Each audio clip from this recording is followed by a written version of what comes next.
أطلق صاروخ صباح اليوم من منطقة كفر داعل، سقط في منطقة خان العسل. الصاروخ يحتوي على غازات سامة. المادة الموجودة في الصاروخ تؤدي فورا إلى الإغماء، ثم إلى الاختلاج، ثم الوفاة.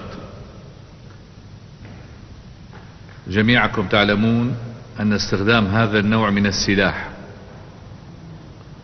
ممنوع وفق قواعد القانون الدولي ووفق كل القرارات والاتفاقيات الدولية.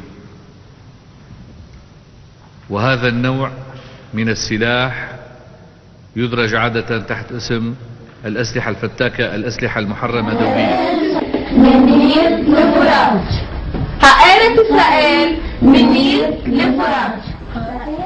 Monsieur le ministre, ces derniers jours, Israël a décidé de violer la souveraineté nationale du Liban en intensifiant les survols de ce pays par son armée de l'air. Mais bien entendu, le gouvernement israélien, qui se croit tout permis, ne s'est pas arrêté en si bon chemin et a été donc frappé la Syrie et Damas à plusieurs reprises. Israël a ainsi démontré clairement aux yeux de tous les enjeux du conflit syrien.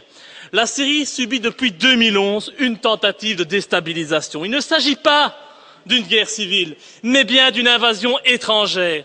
Et les djihadistes qui quittent notre pays pour mener la guerre soi-disant sainte en Syrie sont une preuve supplémentaire.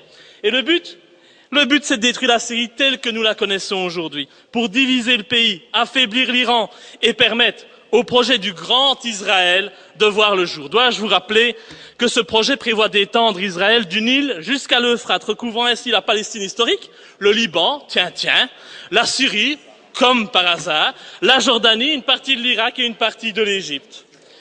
L'Égypte, bien ça alors, comme c'est bizarre, quand on connaît ce projet sioniste, on voit sous un autre œil les révolutions de ces dernières années dans les pays arabes.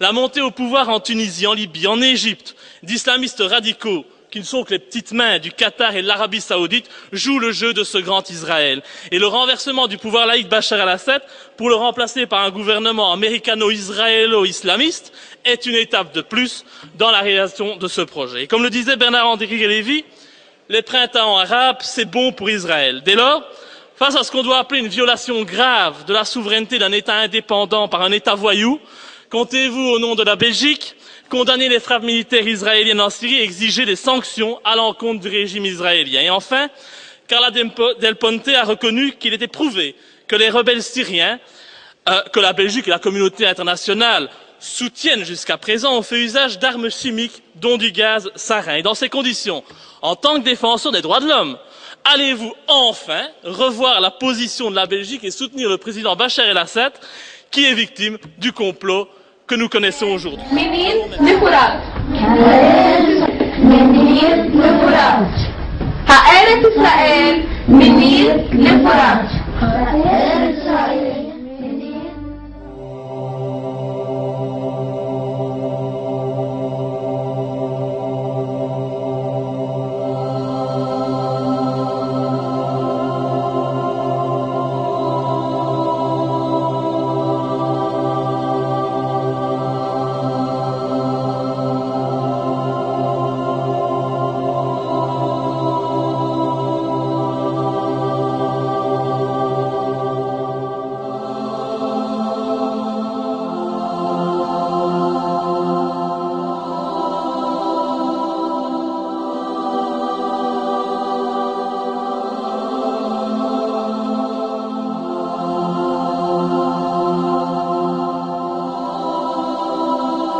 ישראל, מניל לפורט.